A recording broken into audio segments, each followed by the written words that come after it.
hanya dengan Rp15.000 per bulan, Anda telah turut berpartisipasi dalam menyebarkan dakwah bersama Tarbiyah Sunnah. Barakallahu fikum. Bismillahirrahmanirrahim. Assalamualaikum warahmatullahi wabarakatuh. Alhamdulillahilladzi arsala rasulahu bil huda wa dinil haqq liyudhhirahu 'ala ad-dini kullihi walau karihal musyrikun. Wa asyhadu an la ilaha illallah wahdahu la syarikalah iqraran bihi wa tauhidan wa asyhadu anna Muhammadan 'abduhu wa rasuluh sallallahu alaihi wa ala alihi wa ashabihi wa sallam tasliman mazida wa ba'd. Alhamdulillah kembali kita berjumpa melanjutkan pembahasan kitab Syarah Riyadhus Shalihin. Kita masih berkutat pada pembahasan keutamaan melangkah ke masjid dan kita memasuki pembahasan hadis terakhir dalam bab ini. Hadis ini diterima dari Abu Sa'id Al-Khudri radhiyallahu an dari Nabi alaihi salatu wassalam. Beliau bersabda, "Idza ra'aitumur rajula ya'tadul masajid fashhadu lahu bil iman." Qala Allahu azza wa jalla, "Innama ya'muru masajidallahi man amana billahi wal yawmil akhir." Kata Nabi alaihi salatu wassalam, kalau kalian melihat seorang laki-laki terbiasa ke masjid, maka saksikan dia dengan keimanan. Saksikan bahwa dia orang beriman. Karena Allah berfirman dalam surah At-Taubah ayat yang ke-18, hanyalah orang-orang yang memakmurkan masjid-masjid Allah adalah orang yang beriman kepada Allah dan hari akhir. Wa aqamas shalah wa ataz zakah wa lam yakhsha illallah. Juga mendirikan salat, menunaikan zakat dan tidak takut kepada siapapun kecuali kepada Allah azza wa jalla. Rawahu at-Tirmidzi wa qala haditsun hasanun. Hadis ini diriwayatkan oleh Imam At-Tirmidzi, lalu berkata At-Tirmidzi bahwa hadis ini adalah hadis yang hasan. Hasan menurut versi Imam At-Tirmidzi. Selain Imam At-Tirmidzi, hadis ini pun diriwayatkan juga oleh Imam Ibnu Majah dalam kitab Sunannya, Imam Ahmad dalam kitab Al-Mustadrak, juga Imam Ibnu Hibban, juga Al-Hakim dari jalan Daraj dari Abul Haytham. Berkata Imam Al-Hakim, sahihul isnad wa wafaqahu Az-Zahabi. Hadis ini sanadnya sahih dan disepakati oleh Imam Az-Zahabi, tapi beliau Imam Al-Hakim menyatakan hadhihi tarjamatun lil musirrina lam yakhtalifu fi sihhatiha wa sidqi ruwatiha. Hadis ini bercerita tentang orang yang musir. Musir itu yang terus menerus. Setiap sholat selalu pergi ke masjid. Maka tentang orang yang seperti itu tidak ada ikhtilaf tentang kesihihannya.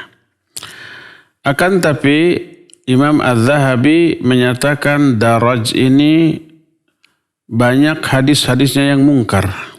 Daraj salah satu di antara rawi hadis ini yang meriwayatkan hadis ini dari Abul Haytham, dan ini menunjukkan kedhaifannya. Berkata Syekh Salim bin Id Al-Hilali, isnaduhu dhaif. Illatuhu Daraj fa inna riwayatihi an Abil Haytham dhaifah. Hadis ini sanadnya dhaif.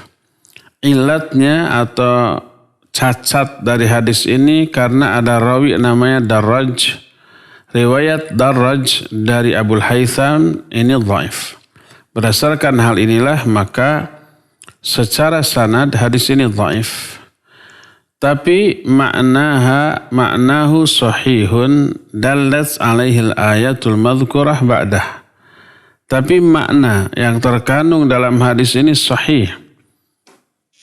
terkuatkan oleh ayat yang dinukil setelah hadis ini, yaitu surah At-Taubah ayat 18, Innama ya'muru masajidallahi man amana billahi wal yawmil akhir wa aqamas shalah wa ataz zakah wa lam yakhsha illallah. Kata Allah Azza wa Jalla, hanyalah orang-orang yang memakmurkan masjid-masjid Allah, hanyalah orang-orang yang beriman kepada Allah dan beriman juga kepada hari akhir, lalu mereka menegakkan sholat, lalu mereka pun menunaikan zakat, dan mereka tidak takut kepada siapapun kecuali hanya kepada Allah Subhanahu wa ta'ala. Lalu di akhir dari ayat ini Allah menyatakan fa'asa ulaika ayyakunu minal muhtadin. Maka asa ini sudah sering kita jelaskan maknanya pasti. Pastilah mereka itu termasuk orang-orang yang memperoleh hidayah.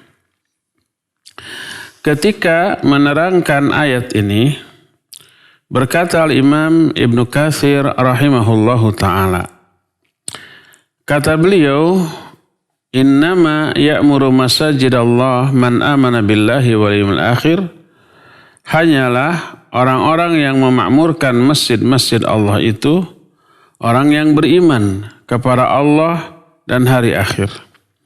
Ayat ini menunjukkan persaksian Allah tentang keimanan orang-orang yang memakmurkan masjid-masjid Allah, sebagaimana diterangkan di dalam hadis ini, dan ada beberapa hadis lain yang senada dengan lafaz yang berbeda. Seperti hadis yang diterima dari Anas bin Malik radhiyallahu an, berkata Nabi alaihi salatu wasallam, innama ummarul masajid hum ahlullah. Hanyalah para pemakmur masjid-masjid itu mereka adalah golongan Allah Subhanahu wa ta'ala. Dan hadis yang semakna dengan ini banyak yang diriwayatkan dari beberapa perawi yang dinukil oleh para ahli tafsir. Itu yang pertama. Yang kedua, ada hadis lain yang juga diterima dari Anas secara marfu, bahwa Rasul alaihi salatu wasallam bersabda bahwa Allah Azza wa Jalla berfirman. Ini yang disebut dengan hadis qudsi, dan ini menunjukkan tentang salah satu di antara keutamaan ahlul masjid. Merekalah yang menjadi penyebab dipalingkannya musibah dari satu kaum. Satu desa tadinya akan ditimpakan musibah, tapi Allah palingkan ini musibah, Allah gagalkan ini musibah, Allah batalkan ini musibah, hanya karena melihat para ahlul masjid.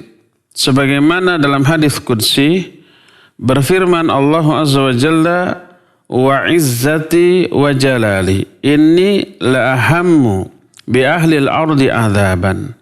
فإذا نظرت إلى عمار بيوتي وإلى المتحابين فيا وإلى المستغفرين بالأسحار صرفت ذلك عنهم. Kata Allah Subhanahu wa ta'ala, demi kegagahanku dan kemuliaanku, aku sangat ingin menimpakan azab kepada penduduk bumi. Maka ketika aku melihat kepada orang-orang yang memakmurkan rumah-rumahku, yaitu memakmurkan masjid, ahli masjid, juga melihat kepada orang-orang yang saling mencintai karena aku, dan juga melihat kepada orang-orang yang selalu beristighfar di waktu dini hari, maka aku palingkan azab ini dari mereka. Dan hadis ini ada beberapa lafaz yang semuanya diterima dari Anas bin Malik secara marfu. Dalam hadis lain berkata Nabi SAW, فَإِذَا أَرَادَ اللَّهُ بِقَوْمٍ عَامَةً نَظَرَ إِلَى أَهْلِ الْمَسَاجِدِ فَصَرَفَ عَنْهُمْ. Apabila Allah ingin menimpakan azab kepada suatu kaum, terus tiba-tiba Allah melihat kepada ahli masjid, maka Allah palingkan azab itu dari kaum tersebut. Dan ini menunjukkan atau menjelaskan salah satu di antara faidah dari berangkat ke masjid untuk menunaikan sholat di setiap waktu sholat. Pertama, menjadi penyebab dipalingkannya azab yang tadinya Allah akan timpakan kepada kaum tersebut. Dari sinilah orang-orang durhaka, orang-orang ahli maksiat yang menjadi penyebab pengundang turunnya azab Allah mestinya berterima kasih kepada ahli masjid. Karena adanya ahli masjid, Allah tidak jadi menimpakan azab tersebut kepada kaum tersebut. Keduanya, berjamaah di masjid itu taubahnya seperti benteng dari godaan syaitan. Sebagaimana diterangkan dalam hadis yang diriwayatkan oleh Imam Ahmad dalam kitab Musnadnya. Diterima dari Mu'adz bin Jabal radhiyallahu an. Bahwa Nabi SAW bersabda, "Inna syaitana dhi'bul insan. Kadhi'bil ghanam ya'khudhu syatal qasiyah wan nahiyah. Fa'iyyakum wasya'ab wa alaikum bil jama'ah wal 'amah wal masjid." Kata Nabi SAW, sesungguhnya syaitan itu serigala bagi manusia. Seperti serigala bagi domba. Bahaya enggak domba? Ya bahaya, selalu diincar oleh serigala. Tapi serigala itu hanya akan menerkam siapa? Domba-domba yang terpisah dari rombongannya, dari kelompoknya. Jadi serigala menerkam domba yang terpisah dari golongannya, maka hati-hati kalian dari menyempal, dari memisahkan diri dari riungan atau kumpulan orang.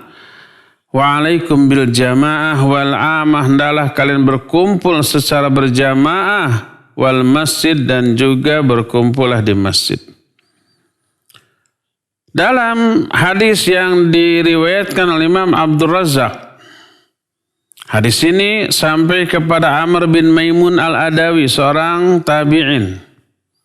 Berkata Amr bin Maimun, "Adraktu ashab Muhammadin sallallahu alaihi wa alihi wasallam wa hum yaqulun innal masajida buyutullah fil ard.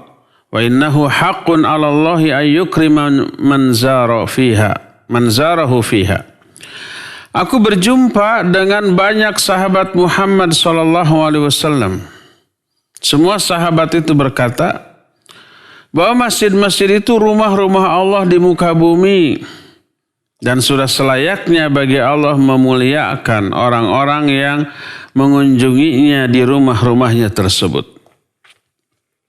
Dan salah satu bentuk pemuliaan Allah itu seperti yang sering kita terangkan di hadis-hadis yang lalu, ya, setiap langkahnya dihitung pahala, setiap langkah kirinya dihitung penggugur dosa, dan banyak lagi keutamaan-keutamaan lain yang sudah dijelaskan dan juga yang akan dijelaskan dalam bab yang berikutnya. Itu yang kemarin kan menjelaskan keutamaan melangkahkan kaki ke masjid. Kita belum membahas apa keutamaan berada di dalam masjid. Itu nanti pada bab yang berikutnya setelah ini. Bagaimana Allah memuliakan ahlul masjid yang dianggap sebagai tamunya, dan aturan Allah Azza wa Jalla mengharuskan, mewajibkan pribumi untuk apa? Untuk memuliakan tamu. Dan ini bukti nyata dari keimanan seorang kepada Allah dan hari akhir. Hadis sahih riwayat Imam Bukhari dan Imam Muslim menyatakan, "Man kana yu'minu billahi wal yawmil akhir falyukrim dhaifah." Siapa orang yang beriman kepada Allah dan Rasulnya dan hari akhir, hendaklah dia memuliakan tamunya. Itu aturan Allah. Maka Allah pun akan memuliakan tamu-tamunya. Salah satu di antara tamu Allah itu adalah ahlul masjid. Termasuk juga tamu-tamu Allah adalah para jamaah haji, para jamaah umroh. Allah muliakan. Spesial itu mah.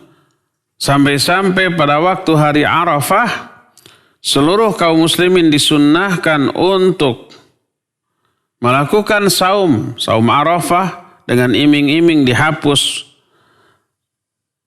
dosanya 2 tahun, setahun yang lalu dan setahun yang akan datang. Tapi khusus para tamu Allah yang sedang wukuf di Arafah, mereka diperintahkan untuk tidak saum. Diperintahkan untuk makan dan minum. Karena apa? Karena tidaklah pantas pribumi membiarkan tamunya merasakan kelaparan, kehausan, dan kelelahan. Jadi di saat orang-orang di tanggal 9 Dzulhijjah hari Arafah itu saum, para jamaah haji yang wukuf di Arafah mereka makan dan minum sepuas-puasnya. Itulah cara memuliakan tamu yang Allah tunjukkan. Termasuk di antara orang yang Allah anggap tamu dan akan Allah muliakanlah para ahli masjid. Hadis lain dari Ibnu Abbas radhiyallahu anhuma, dia berkata, "Man sami'an nida bis shalah thumma lam yujib wa lam yatil masjid wa yusalli fala salata lahu wa qad asallaha wa rasulah." Siapa orang yang mendengar seruan untuk salat? Apa seruan untuk salat teh? Adzan. Tapi dia tidak memenuhinya dan tidak mendatangi masjid. Dan dia sholat di rumahnya. Fala sholatalah. Maka tidak ada sholat baginya. Wa qad asallaha wa rasulahu. Dan dia sungguh telah bermaksiat kepada Allah dan Rasulnya. Oleh karena itulah maka karena wajibnya bagi laki-laki mendatangi sholat di masjid ketika azan, maka siapa yang tidak mendatanginya tanpa uzur, dia telah bermaksiat kepada Allah dan Rasulnya. Adapun makna dari innama ya'muru masajid Allah man amana billahi wal yaumil akhir. Hanyalah orang-orang yang memakmurkan masjid Allah pertama, orang yang beriman kepada Allah dan hari akhir. Dan ini sebagai supporternya, sebagai penyemangat atau sebagai pendorongnya yang memberi motivasi kenapa orang sampai memakmurkan masjid Allah, mendatangi masjid Allah di saat sholat. Faktor pendorongnya adalah apa? Iman kepada Allah dan hari akhir. Yang memerintahkan ke masjid Allah. Masjid itu rumah Allah. Dan Allah mengiming-imingi banyak keutamaan bagi orang yang ke masjid. Dan mengancam beberapa ancaman bagi orang yang tidak ke masjid. Otomatis orang yang beriman kepada Allah termotivasi, terdorong untuk ke masjid.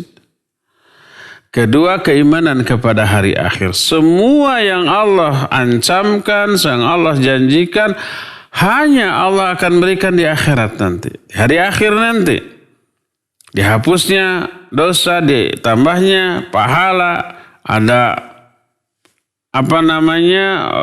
doa dan ampunan, minta ampunan dari para malaikat.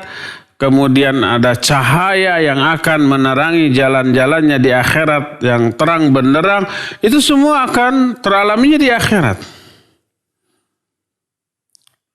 Allah Azza wa Jalla menyatakan, Yas'a nuruhum baina aidihim wa biaimanihim.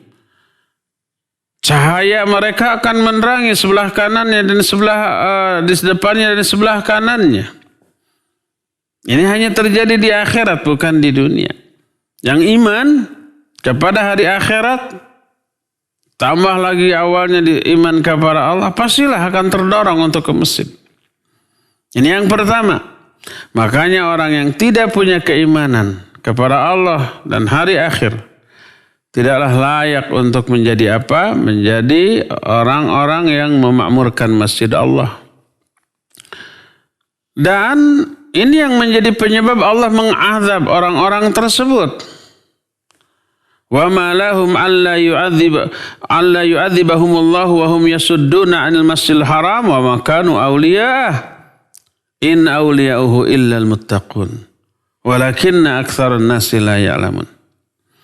Bagaimana Allah tidak akan mengazab mereka? Para mereka menghalang-halangi manusia dari masjid Allah. Para mereka bukanlah ahli yang mengurus, orang yang layak untuk mengurus memakmurkan masjid Allah. In awliya'uhu illal muttaqun. Tidak ada yang layak untuk menjadi pemakmur masjid-masjid Allah kecuali orang-orang yang bertakwa. Ketakwaannya ini yang mendorong dia. Keimanannya kepada Allah dan hari akhir ini yang mendorong dia untuk selalu berangkat ke masjid. Ini kriteria pertama iman kepada Allah dan Rasulnya. Karakteristik yang pertama dari ahlul masjid adalah iman kepada Allah dan Rasulnya. Yang keduanya wa aqama shalah ay allati hiya akbar ibadatil badan. Yang kedua melakukan seagung-agung ibadah badan yaitu sholat. Pergi ke masjid itu untuk sholat. Bukan untuk memanfaatkan wifi masjid. Kan ada ya, masjid pasang wifi. Jadi rajin ke masjid. Tapi bukan niat untuk menegakkan sholat di sana. Nebeng wifi. Sholat sih sholat. Nah, sebab kalau hanya masuk masjid nggak sholat hanya nebeng wifi, pertama malu, yang kedua mungkin dilarang oleh DKM, digelendang, digelendang tadi apa? Digerutuin oleh DKM-nya, kamu ke masjid cuma wifi sholat nggak, kan gitu. Makanya dia sholat. Tapi ketika wifi-nya putus atau telat bayar nggak ada wifi, nggak sholat lagi ke masjid tuh. Di rumah atau cari masjid lainnya. Ini pergi ke masjid bagi orang yang ahlul masjid benar-benar untuk sholat, menegakkan sholat. Sebab sholat baru dikatakan ditegakkan kalau dilakukan berjamaah di masjid di awal waktu bersama imam masjid. Ini karakter yang kedua, menegakkan sholat. Ketiga, wa ataz zakah, maksudnya dia juga menunaikan seutama-utama ibadah maliyah. Ibadah maliyah itu adalah ibadah dengan harta, yaitu zakat. Ada apa? Ada pengorbanan psikis. Secara kejiwaan orang sayang kepada hartanya. Hasil peras keringat, banting tulang, dug hulu pet nyawa, tisuk jedur napikan kasore jeder, suku dijian hulu-hulu di sijian suku untuk mencari harta. Setelah dapat harus dikeluarkan sebagian, 2,5%. Secara psikis sayang. Tapi karena tahu ini perintah Allah yang diimaninya dan akan dapat balasan di akhirat yang diyakininya, dia keluarkan. Tidak sekedar zakat, juga ditambah infak dan sedekah. Itulah seutama-utama ibadah dengan harta yang juga mengandung apa? Mengandung nilai-nilai sosial. Membantu orang, berbuat baik kepada orang, menyenangkan orang. Orang yang dikasih penyaluran zakat, infak dan sedekah senang apa gembira mereka? Senang dan gembira dan bahagia. Dan ini amal sosial yang paling dicintai oleh Allah. Ahabbul a'mali ilallahi sururun tudkhiluhu ala qalbil muslim. Seutama-utama amal atau amal yang paling dicintai oleh Allah adalah memasukkan kegembiraan, kesenangan, kebahagiaan kepada hati sesama muslim. Salah satunya memberi infak, memberi sedekah. Dan itu menunjukkan dirinya bermanfaat bagi orang lain. Dan itu yang membuat dia itu menjadi manusia yang terbaik dan manusia yang juga dicintai oleh Allah. Khairukum anfa'uhum linnas. Sebaik-baik kalian adalah orang yang paling bermanfaat bagi manusia yang lainnya. Lebih banyak manfaat untuk manusia lain berarti lebih baik dia. Kebaikan seorang dilihat dari segi itu. Sejauh mana dia bermanfaat bagi orang lain. Dan itu juga yang menjadi penyebab kecintaan Allah tercurah kepada dia.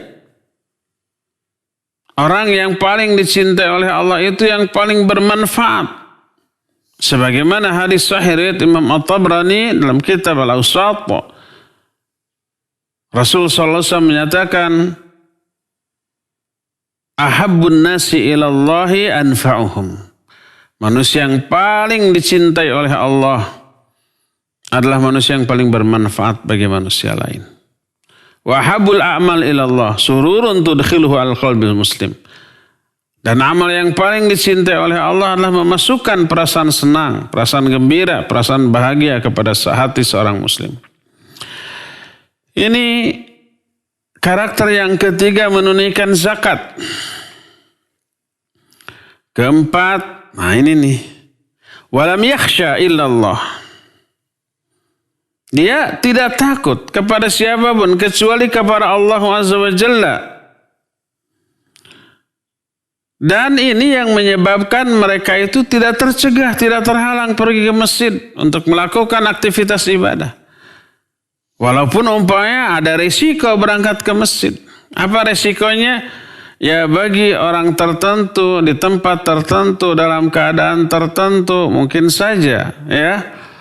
Karena jauhnya jarak antara dia ke masjid menyebabkan di tengah jalan ada rampok, di tengah jalan ada binatang buas ya, di tengah jalannya mungkin ada lubang yang karena gelapnya tidak terlihat, mungkin dia jatuh terperosok ke dalamnya. Ada resiko.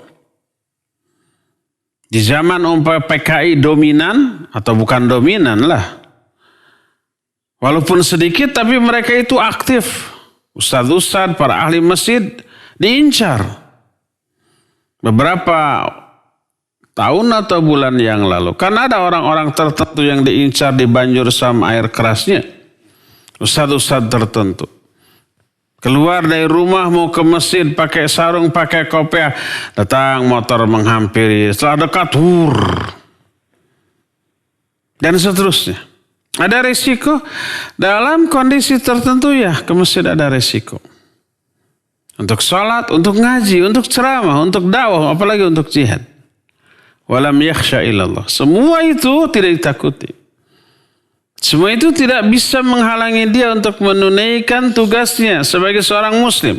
Salat berjamaah di masjid atau berdakwah, menyebarkan syiar agama Allah Azza wa Jalla. Walam yakhsha illallah. Ini yang menyebabkan mereka itu tak bisa dihentikan untuk menunaikan apa yang Allah perintahkan. Segede apapun risikonya. Lebih gede risikonya, lebih menantang. Lebih terpacu untuk menguji keimanannya. Ini 4 karakter yang dimiliki oleh ahlul masjid. Pertama, iman kepada Allah dan hari akhir. Kedua, menegakkan sholat. Ketiganya, menunaikan zakat. Yang keempatnya, tak ada yang ditakutinya selain Allah Azza wa Jalla. Maka efeknya Allah memasukkan dia ke dalam golongan orang-orang yang memperoleh hidayah dari Allah. Allah menyatakan fa'asa ulaika ayyakunu minal muhtadin, maka pastilah Allah akan memasukkan mereka ke dalam golongan orang-orang yang memperoleh hidayah. Dari sini kita tahu bahwa keempat poin tadi adalah amalan pengundang turunnya hidayah dari Allah. Kalau mau memperoleh hidayah dari Allah, pertahankan 4 karakter ini. Iman kepada Allah dan hari akhir itu fondasi jelas ya. Tegakkan sholat, tunaikan zakat. Belum kena kewajiban zakat, infak dan sedekah. Kemudian jangan takut kepada apapun. Termasuk jangan takut kepada ancaman psikis, bulian psikis. Kalau tadi bulian atau ancaman fisik, dibunuh, dipukul, ditusuk, dibanjur air keras, diapa-apakan, itu fisik. Kadang-kadang, dan ini seringnya bukan kadang-kadang, secara psikis. Disebut ekstremis, disebut radikalis, disebut fundamentalis, disebut teroris gitu kan. Sampai para pejabat sendiri banyak menyatakan bahwa masjid adalah tempat pengkaderannya para teroris. Bahwa pesantren ya tempat pembinaan calon-calon teroris. Penghafal Al-Quran disebut dengan calon-calon teroris. Ada kan yang mengatakan begitu? Itu bulian itu. Tidak akan keluar dari mulut seorang muslim. Kalau dia mengaku muslim, dijamin itu munafik. Yang lebih menganggap saudara kepada orang-orang kafir dan menganggap musuh kepada sesama muslim. Omongannya kepada sesama muslim selalu nyinyir. Selalu apa? Negatif. Selalu memojokkan. Apalagi muslim yang loyal, yang taat. Para penghafal Al-Quran disebut calon-calon teroris. Para santri juga disebut sebagai calon-calon radikalis. Ahli masjid disebut sebagai fundamentalis. Dan seterusnya dan seterusnya. Bulian itu. Celaan. Maka seorang muslim disebut apapun nggak gentar. Tidak lantas, saya mau ngapain ibadah ke masjid. Disebut teroris. Akhirnya udah nggak ke masjid lagi biar selamat dari cacian orang. Cemen gitu mah. Ya. Allah menyatakan salah satu di antara karakteristik dari jundullah, tentara Allah adalah wala yakhafuna laumata laim. Mereka itu tidak takut terhadap celaan orang-orang yang mencela. Dan pastilah orang yang berada di atas kebenaran dicela oleh orang-orang yang memusuhi kebenaran itu. Tak ada seorang pun Nabi kecuali banyak yang memusuhinya. Padahal kurang apa Nabi? Dari segala segi. Dari segi akhlak paling mulia. Dari segi kebaikan paling banyak kepada setiap orang. Ya. Dari segi cara mengajak, cara berdakwah paling bijaksana. Makanya terpilih oleh Allah menjadi para nabinya di zamannya masing-masing. Apakah selalu dipastikan disukai semua orang? Enggak. Ditentang, dimusuhi, dibenci, bahkan dibunuh. Banyak nabi-nabi yang mati dibunuh. Ada yang berusaha dibunuh tidak berhasil. Banyak. Nabi Muhammad SAW berusaha untuk dibunuh. Allah menjaganya, menyelamatkannya sampai akhir hayatnya. Beliau wafatnya bukan karena dibunuh oleh orang kafir. Jadi semua itu sunnatullah. Menyadari bahwa itu adalah risiko dari sebuah kebenaran, mereka siap dan tidak takut. Tidak takut dicela, wala yakhafuna laumata laim. Tidak takut diancam, tidak takut dibuli, tidak takut dibunuh sekalipun. Walam yakhsha illallah, mereka itu tidaklah takut kecuali hanya kepada Allah subhanahu wa ta'ala. Ini karakteristik seorang muslim sejati. Makanya kalau ada akhwat kemudian ngaji, kemudian menutup aurat, lalu dicela, disebut ninja, disebut berbagi sawah, disebut emak-emak, disebut segala macam, akhirnya dibuka lagi, cemen yang begitu. Itu bukanlah karakter seorang muslim. Seorang ikhwan yang baru ngaji kemudian memelihara jenggot, selalu dikopiah untuk menunjukkan identitas. Kopiah itu tidak sunnah. Tapi itu identitas. Ya. Kemudian cingkrang, lalu dikata-katain orang. Itu kambing saya lepas. Hanya karena berjenggot. Itu orang kebanjiran di mana? Hanya karena cingkrang. Kemudian saya mah nggak kuat dicela begitu. Akhirnya dipanjangin lagi, jenggotnya dicukur lagi. Cemen yang gitu. Kalau memang takut resiko, jangan berjuang. Jangan menjadi pejuang. Jadilah pecundang. Walam yakhsha illallah. Orang seperti inilah orang-orang yang akan Allah berikan hidayah. Fa'asa ulaika ayyakunu minal muhtadin. Mereka lah orang-orang yang dipastikan akan hidayah dari Allah SWT. Berkata Ibnu Abbas radhiyallahu anhu ketika menjelaskan ayat ini, kata beliau, man waharallaha wa amana bil yaumil akhir, yaqulu man amana bima unzila ilaih, bima anzalallah wa aqama shalah yani as-salawatul khams wa lam yakhsha illallah yaqul lam ya'bud illallah thumma qala fa'asa ulaika yakunu minal muhtadin yaqulu ta'ala inna ulaika humul muflihun. Siapa orang yang mentauhidkan Allah, mengesahkan Allah dan beriman kepada hari akhir dengan mengatakan aku beriman kepada apa yang Allah turunkan, mendirikan sholat yang 5 waktu. Kalau sholat yang wajib yang 5 waktu didirikan dengan sebenarnya dari segala aspeknya, dijamin, dipastikan akan melahirkan amalan-amalan sholat sunat. Walam yakhsha illallah, dan dia tidak takut kepada Allah, maknanya tidak menyembah apapun kecuali hanya Allah. Pada zaman itu menyembah Allah itu berisiko berat loh. Ketika di Mekah itu berisiko berat.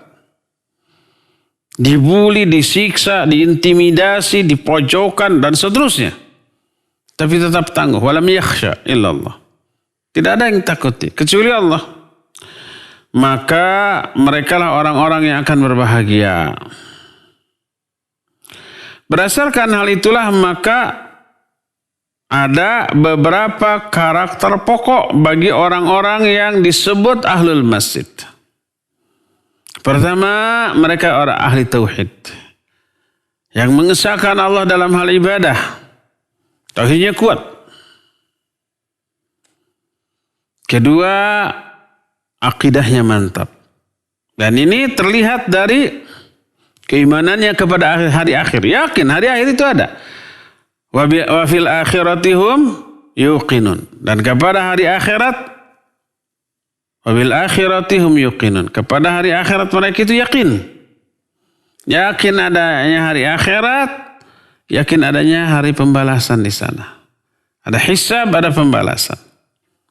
Aqidah. Pertama tadi tauhid, yang kedua aqidah. Yang ketiganya mereka itu ahlul masjid. Mereka itu ahli salat. Mereka itu selalu memelihara sholatnya yang 5 waktu didirikan dengan sebenar-benarnya. Dan berefek melahirkan sholat-sholat sunat.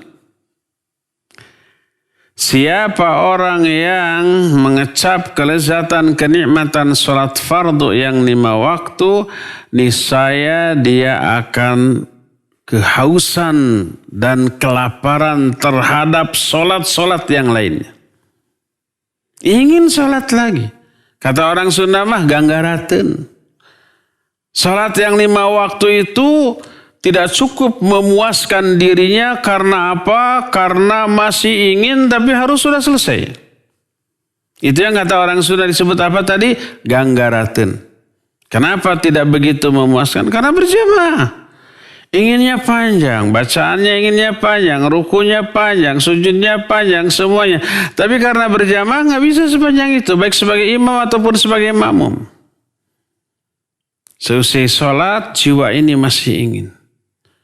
Dan Allah fasilitasi dengan sholat-sholat sunat. Dengan sholat rawatib. Dengan sholat sunat lain siang ataupun malam. Dengan sholat yang boleh dilakukan kapan saja yang disebut dengan sholat mutlak kok. Difasilitasi. Ini buah dari tegaknya sholat yang 5 waktu. Melahirkan semangat yang gede untuk melakukan sholat-sholat sunnah. Jadi 5 karakter yang dimiliki oleh ahlul masjid. Pertama, tauhidnya mantap dan lurus. Itu akidah. Yaitu apa? Kalimatut tauhid, iman kepada Allah. Kedua, akidahnya juga mantap. Keimanan kepada hari akhir. beserta segala macam konsekuensinya. Karena di hari akhir itu ada pembalasan, ada hisab, dia takut sengsara. Makanya dia rem dirinya dari hawa nafsu ketika di dunia.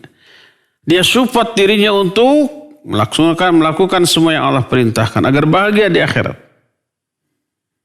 Ketiganya menegakkan salat, keempatnya menunaikan zakat, dan yang kelima tidak takut kepada apapun selain kepada Allah. Tidak takut dicela, tidak takut terancam nyawa.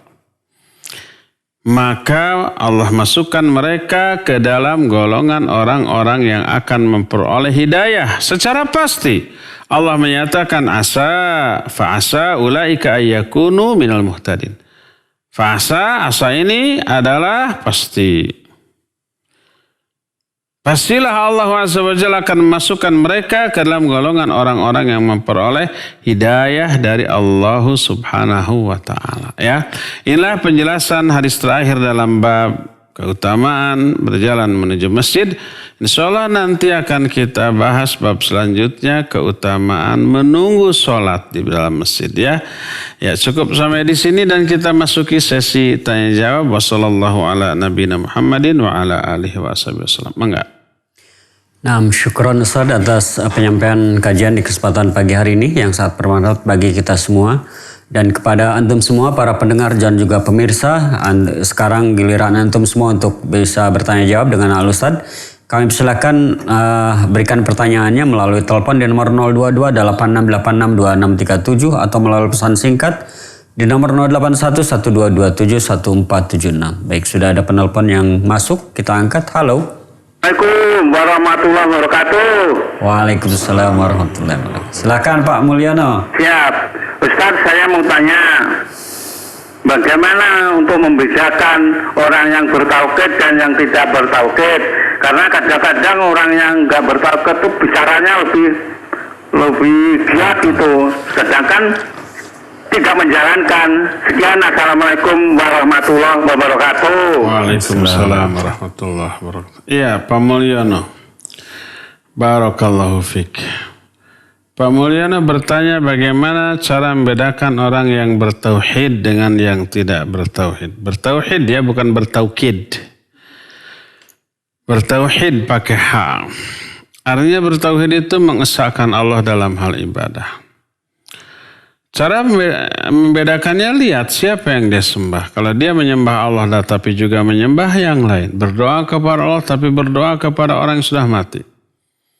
Meminta kepada Allah tapi juga meminta ke kuburan. Maka itu tidak bertauhid karena menduakan Allah dalam hal ibadah. Berdasarkan hal itulah, pertama lihat dari amalannya. Yang kedua, ya omongannya bisa mencerminkan tauhidnya itu benar apa bengkok. Kalau dia mengatakan ya mudah-mudahan saja ya Dewi Sri tahun ini berpihak kepada kita, panen kita mujur, itu sudah musyrik. Karena dia berkeyakinan yang menumbuhkan panen tanaman dia itu siapa? Bukan Allah, Dewi Sri. Itu dewa wanita yang diyakini oleh kaum yang lain, oleh agama lain. Itu sudah musyrik. Ya. Kemudian berdoanya bukan ke Allah, ke Dewi Sri. Kemudian melakukan ritual tertentu, membakar kemenyan yang diyakini asapnya sampai tercium ke Dewi Sri. Itu syirik, tidak lagi bertauhid. Nah, sekarang orang yang tidak bertauhid banyak omong. Nah, itu yang bisa menjadi ciri. Isi omongannya itu benar apa salah. Kalau banyak omong tapi semua omongannya benar, ya bagus. Berarti dia berilmu. Para ustadz kan banyak omong ya. 1,5 jam nggak berhenti-berhenti. Kadang kalau tabligh akbar biasa 2 jam, 2,5 jam gitu. Nggak berhenti-berhenti tuh. Banyak omong tuh. Benar apa salah yang disampaikannya? Ya kebanyakannya benarnya. Ada mungkin 1-2 kata, 1-2 kalimat keceletot lidah mungkin. Tidak disengaja mungkin. Atau disengaja karena kebodohan, kekurang tahuan dia dalam perkara tertentu mungkin. Tapi secara umum benar. Maka untuk membatasi kekeliruan, kesalahan, bahas kitab. Karena kitab ini dari ahlinya, dari para ulama. Membacakannya, menterjemahkan, menyampaikannya. Tapi kalau materi dikarang sendiri, ya materinya saya karang sendiri, cari ayat, cari hadis.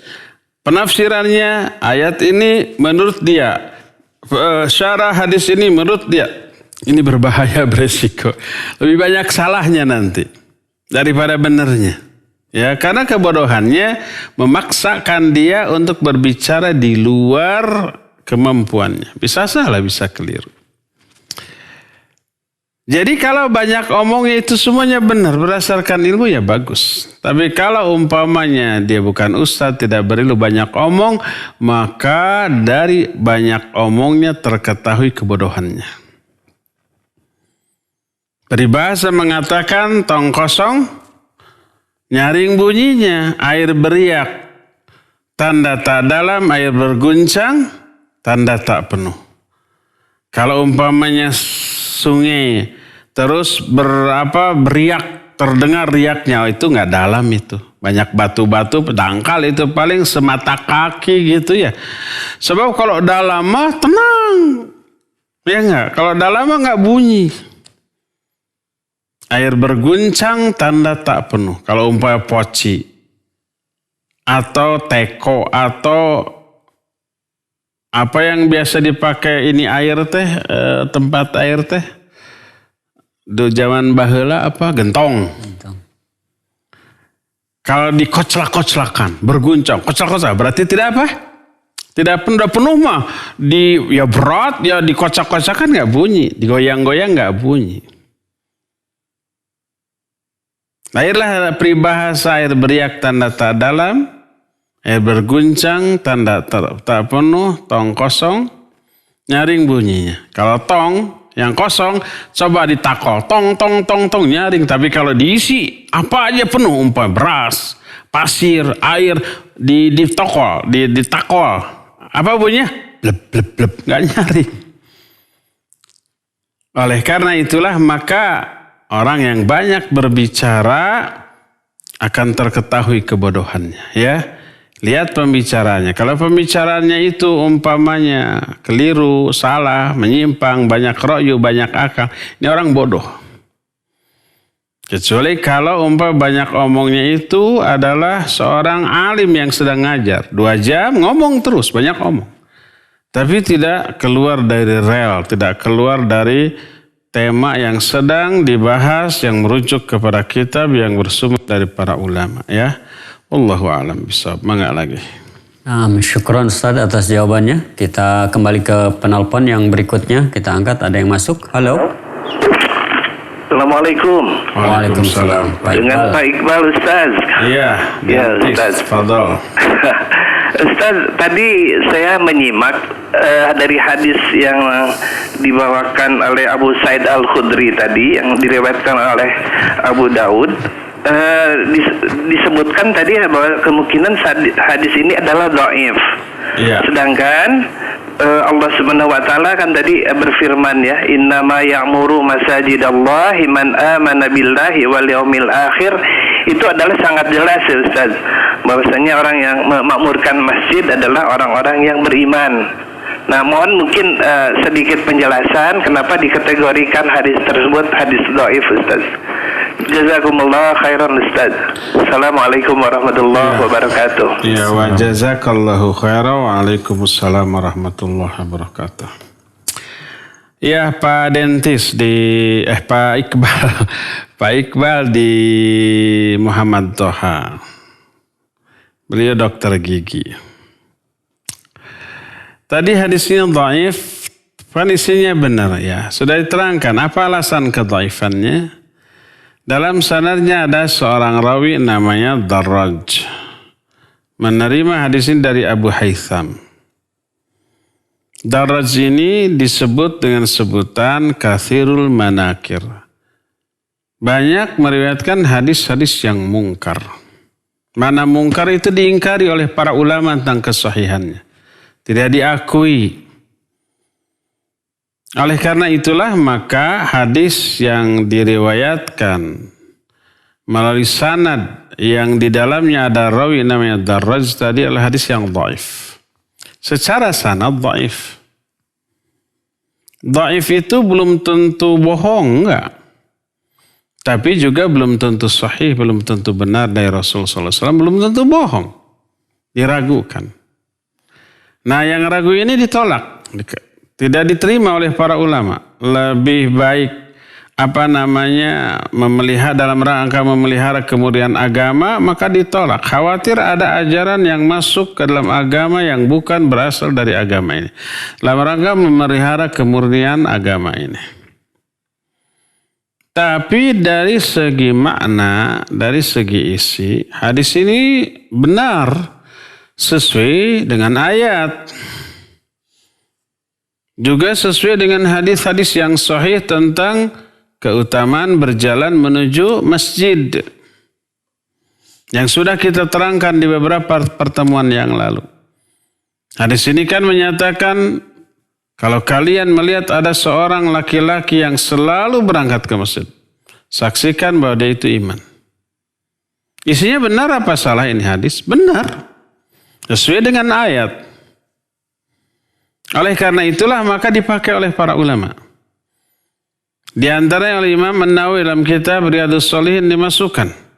Imam An-Nawawi tahu nggak ini dhaif? Beliau ahli hadis, jauh lebih tahu daripada kita.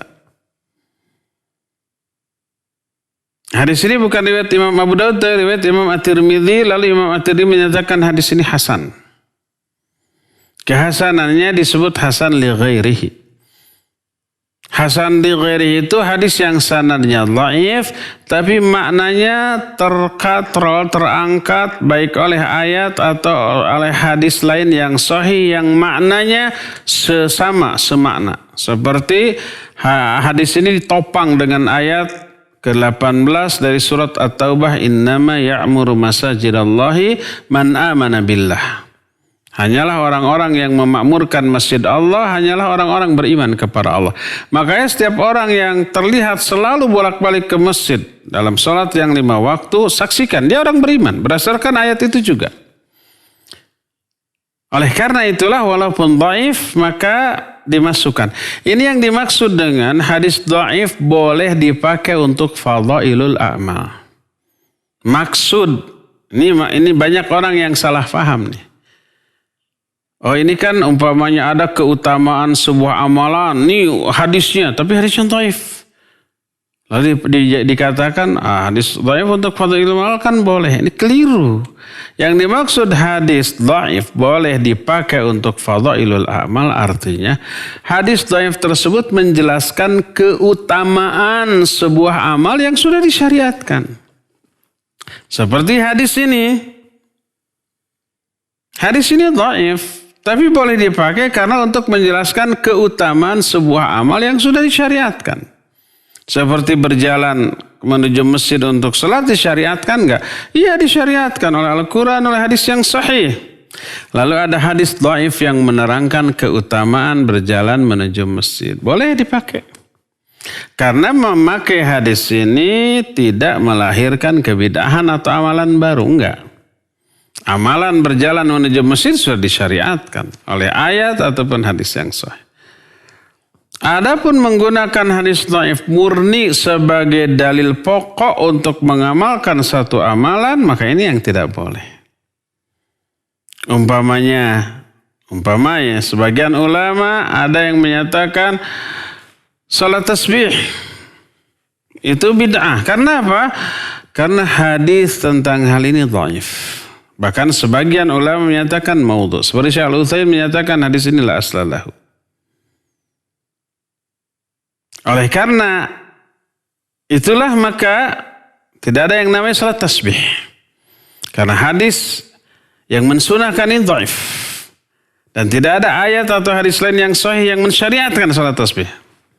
Maka sebagian ulama menyatakan tidak boleh dipakai. Adapun sebagian ulama lain menyatakan hadis ini hasan. Seperti si Al-Albani menyatakan hadis ini hasan. Ridwan Jami' Ridwan dalam kitab Tahqiq Minhajul Qasidin menyatakan hadis ini hasan. Maka mereka menyatakan salat tasbih itu sunnah karena hadisnya hasan. Bagi yang menyatakan hadis ini dhaif, tidak boleh dipakai. Walhasil sebenarnya para ulama baik yang mensunahkan salat tasbih ataupun yang membid'ahkan berangkat dari prinsip yang sama, yaitu hadis dhaif tidak boleh dipakai untuk menjadi dalil sebuah amalan. Adapun umpamanya hadis dhaif itu dipakai untuk menjelaskan keutamaan sebuah amalan dan amalan ini sudah disyariatkan dalam Al-Quran dan Sunnah, maka hadis dhaif itu boleh dipakai. Contohnya hadis yang sedang kita bahas.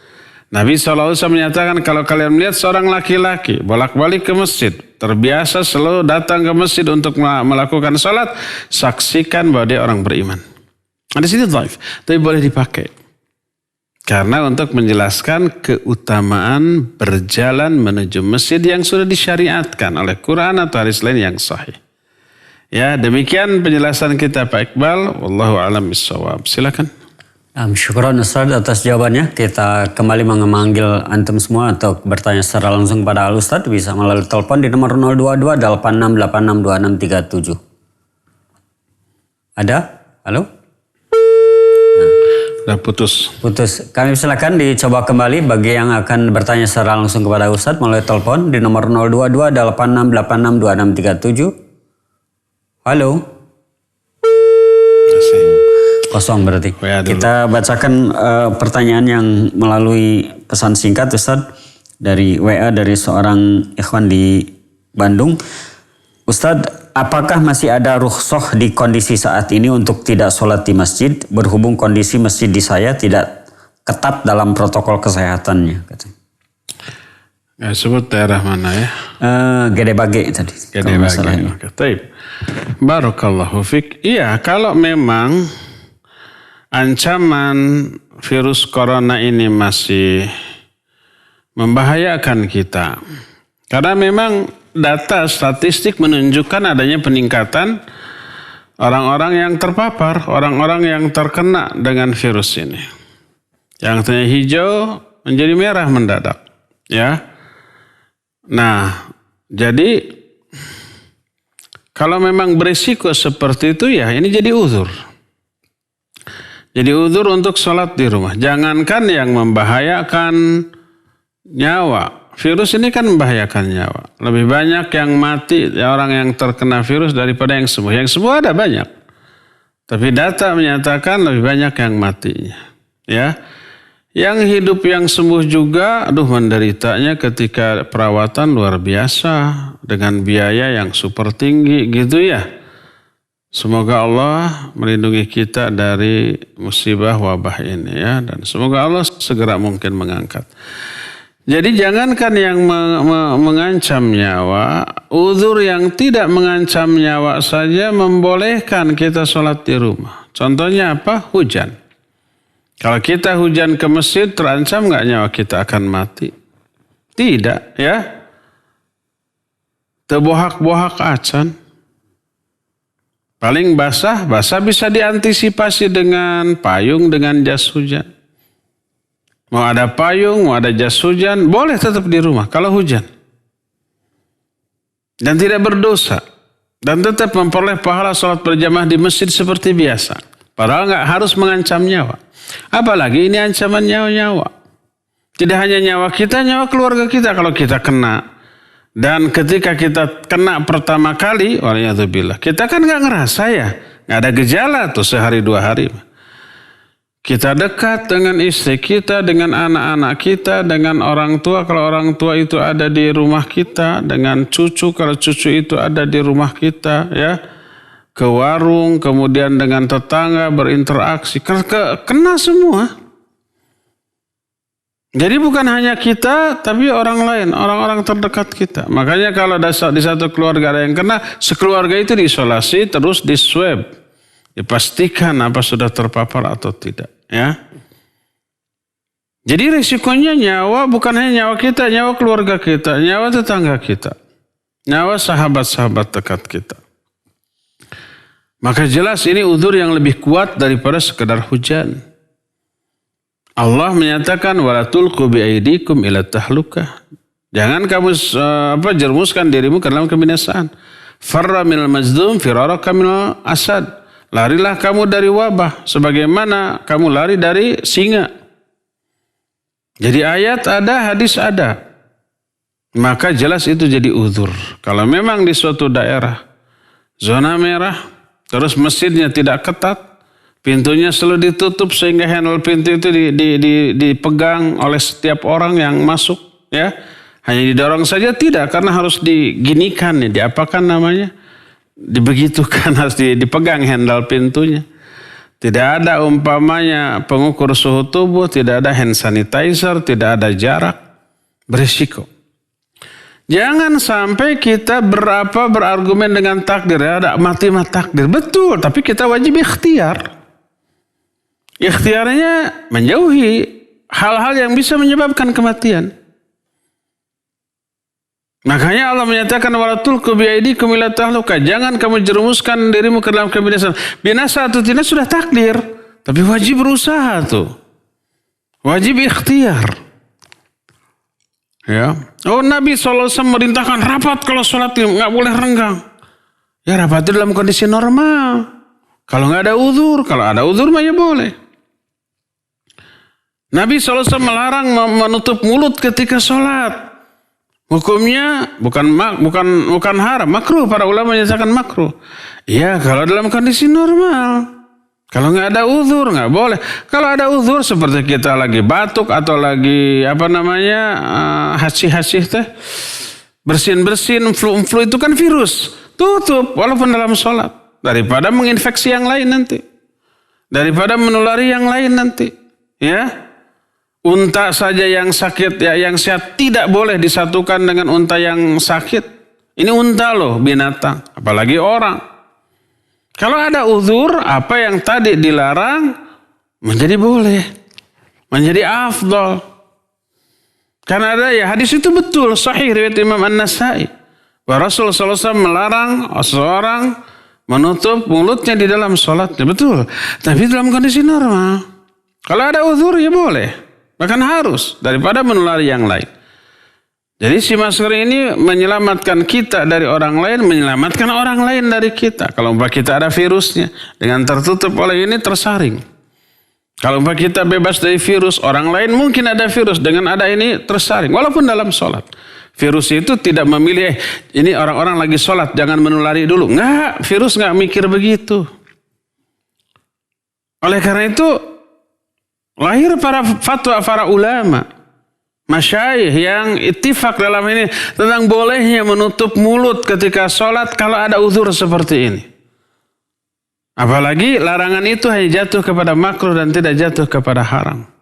Jangan sampai nanti dibenturkan. Ikut hadis Nabi atau ikut ulama. Emangnya kalau ikut ulama tidak ikut hadis Nabi? Ulama itu lebih faham hadis Nabi SAW tersebut. Hadis-hadis tersebut dalam kondisi normal. Rapat wajib kalau dalam kondisi normal. Wajib membuka mulut ketika sholat. Iya, kalau dalam kondisi normal. Dalam kondisi ada uzur, beda lagi. Kaidah yang diterapkan para ulama lebih faham tentang hal itu. Ya, demikian. Wallahu a'lam bishawab. Nah, syukron Ustaz atas jawabannya. Saya bacakan kembali pertanyaan. Maaf. Ada telepon. Ada telepon, kita angkat. Halo. Kami silakan yang bertanya melalui telepon dicoba kembali yang ada. Halo. Assalamualaikum warahmatullahi wabarakatuh. Waalaikumsalam warahmatullahi wabarakatuh. Pak Jaja. Barakallahu fiik Pak Ustaz. Fika barakallah. Dari siapa di mana Bapak? Mau tanya baru bisa masuk. Pak Jaja Subang. Bukan. Ini mau tanya bocah soal ini, soal hutang gitu. Mangga. Soalnya dulu banyak yang ngutang ke saya gitu. Sampai sekarang belum dibayar gitu. Ya, terus? Terus yang itu kan ditagih kadang-kadang kan ya cuma inilah mungkin niatnya nggak bayar gitu. Bagaimana sikap kita gitu, Ustaz gitu. Atutpon barakallahu fiik Ustaz. Assalamualaikum warahmatullahi wabarakatuh. Wa fika barakallah sami-sami Pak Jaja. Waalaikumsalam warahmatullahi wabarakatuh. Bagaimana kalau kita yang mengutangi orang lain berhutang kepada kita? Pertama, memberi hutang kepada orang itu sedekah. Selama orang itu belum bayar hutangnya, selama itu kita dapat pahala. Biarkan selama mungkin, biar pahala ngalir terus. Ya, itu pertama. Kedua, lihat. Kalau orang yang berhutang kepada kita itu betul-betul tidak mampu membayar. Dulu waktu ngutangnya juga dalam kondisi yang memang darurat. Emergency gitu, urgen banget. Kita kasih. Setiap kita mau tagih, aduh jangankan bayar hutang, untuk makan sehari-hari aja nggak ada. Dia pengangguran gitu ya. Keluarganya juga tidak ternafkahi dan nggak kebayang. Bagaimana cara dia membayar hutang? Sudah lunaskan, sedekahkan, bebaskan. Apa manfaatnya? Manfaatnya dosa kita terampuni, nanti Allah Azza wa Jalla nanti akan membebaskan kita dari azab insyaallah. Itu sedekah. Beritahukan kepada dia nggak? Beritahukan. Kalau nggak diberitahu, dia nggak tahu, nanti beban terus. Kita bilang, udah kamu jangan pikir lagi hutang. Saya anggap lunas sedekah. Itu bisa nangis itu. Itu nanti malam dia bangun berdoa kepada Allah Azza wa Jalla, mendoakan kebaikan untuk kita. Ya Allah, itu orang baik banget ya Allah. Limpahkan rizki yang lebih banyak kepada dia. Berikan barokahnya, sehatkan dia dan keluarganya. Ampuni dosa-dosanya. Selamatkan dia dari azab kubur dan azab neraka. Itu menggedor pintu langit itu doanya. Jadi hutang dia ke kita gak seberapa, nanti Allah bukakan pintu rizki yang lebih melimpah dari jalan yang lain. Karena doa dia. Kalau dia betul orang-orang yang tidak punya. Selama dia berhutang kita dapat pahala selama belum bayar, dan apabila kita bebaskan karena kondisinya memang demikian, maka dosa kita diampuni, insya Allah akan membebaskan kita dari azab. Tapi kalau ada orang yang sebenarnya dia mampu, tapi karakternya aja sayang uangnya itu dipakai untuk membayar hutang, lebih baik untuk kepentingan dirinya. Apalagi ngutangnya juga dulu bukan karena nggak punya, tapi karena dia punya simpanan tabungan atau ada aset yang bisa dijual. Tapi sayang menggunakan tamu, pinjam dulu lah, nanti dibayar. Begitu nggak dibayar, padahal dia punya. Tagih yang kayak gitu mah. Ingatkan saja, kamu punya hutang, nggak punya itu jual aset. Motor ada berapa itu jual sebagian, tanah ada berapa jual sebagian. Umpah hutangnya 1 juta, 2 juta, 5 juta, ya mobilnya ada berapa, motornya ada berapa, rumahnya ada banyak, gitu ya, tabungannya banyak. Tagih yang kayak begitu mah. Dan bila tidak membayar juga mampu karena karakter, dia menunda pembayaran. Pertama, menunda pembayaran hutang pada mampu itu kezaliman. Mutilul ghina zulmun, kata Nabi SAW. Orang yang menunda pembayar hutang padahal dia mampu, itu kezaliman. Dosa terus dia. Kedua, bila bisa dipidanakan, pidanakan. Untuk apa? Memberi efek jera. Sebab ada orang yang karakternya begitu, pinjam ke sini ya, dengan niat untuk tidak untuk dibayar. Pinjam itu cuma basa-basi dari minta nggak berani, pinjam nanti dibayar. Padahal niatnya nggak dibayar. Pinjam lagi ke orang, begitu terus. Sudah semua orang dipinjami, balik lagi ke yang tak pinjam lagi, nanti dibayar dengan yang dulu. Oh, masih ingat yang dulu punya hutang. Sampai matinya nggak terbayar. Ada tuh orang yang ke saya begitu tuh. Lagi kembang kempis kita pinjam karena untuk yang sakit, kasihan, dikasih. Pleng, setiap ketemu tebasa tecarita. Ya. Pas dia jual tanah punya uang ratusan juta di Arab apa? Di Arab teh. Ditunggu-tunggu bayar enggak juga gitu. Sampai uangnya habis, suatu saat datang lagi, pinjam lagi, nanti dibayar sekalian dengan yang 12 tahun yang lalu. Masih ingat ternyata dia 12 tahun yang lalu. Masih ingat. Kemarin waktu jual tanah kemana itu? Ada yang sampai matinya itu orang nggak bayar. Ya kalau sudah mati begitu sudah sedekahkan. Kasihan dia diazab di alam kubur. Ya kalau tidak memungkinkan ditagih ke ahli warisnya ya udah bebaskan. Jadi sedekah bagi kita. Jadi bagi orang yang mampu tagih terus, menagihnya bukan karena tanda benci tapi tanda sayang biar dia selamat dari azab. Menagihnya adalah ta'awun al-birri wat taqwa. Tapi butuh mental ya. Biasanya orang yang berhutang lebih galak tuh daripada yang nagihnya tuh. Baru kalau kita sewa debt collector baru ciut ya gitu ya. Kalau enggak, aduh susah ditagihnya ya. Jadi Pak Jaja kalau umpamanya ada yang mampu tagih. Kalau nggak lapor itu makanya tanda bukti pinjam meminjam jangan secara lisan. Ada tanda bukti ya. Bila perlu di atas materai tanda tangan ada saksi. Kalau dia nggak bayar juga perlu mampu kepolisikan. Bisa nggak diadukan? Bisa gitu ya. Untuk memberi apa? Efek jerak kepada dia. Supaya dia nggak begitu-begitu lagi ya. Wallahu a'lam. Terakhir ya. Syukran Ustaz atas jawabannya. Terakhir dari pesan singkat. Bismillahirrahmanirrahim. Ada kepala keluarga yang sering ke masjid. Pikir saya beruntung bagi laki-laki ke masjid bisa menambah keimanan dengan bertemu muslim lain dan dapat ceramah dan khutbah dari Ustadz. Namun jarang sekali menyampaikan kepada keluarga, juga seringkali membantah berita hari akhir. Apakah ada yang salah dari kebiasaannya sholat ke masjid atau karena lingkungan masjidnya? Apakah Allah perkenankan kebaikan baginya Ustadz? Barakallahu fiik. Orang rajin ke masjid tapi nggak percaya kepada berita hari akhir gitu. Berita hari akhir. Mungkin ke masjid sholat tapi tidak ikut ceramah ya. Atau ikut ceramah tapi malaweng, ngobrol, mengganggu ya. Nggak masuk. Tapi itu agak mending loh. Kalau dia tidak ke masjid kondisi bisa lebih parah daripada yang sekarang. Masih agak mending itu ke masjid. Untung tuh orang itu ke masjid. Kalau nggak ke masjid bisa lebih nyebelin tuh orang. Bisa lebih parah dari kondisi sekarang. Syukuri dia ke masjid. Paling nanti diluruskan apa yang keliru dari kepergian ke masjid.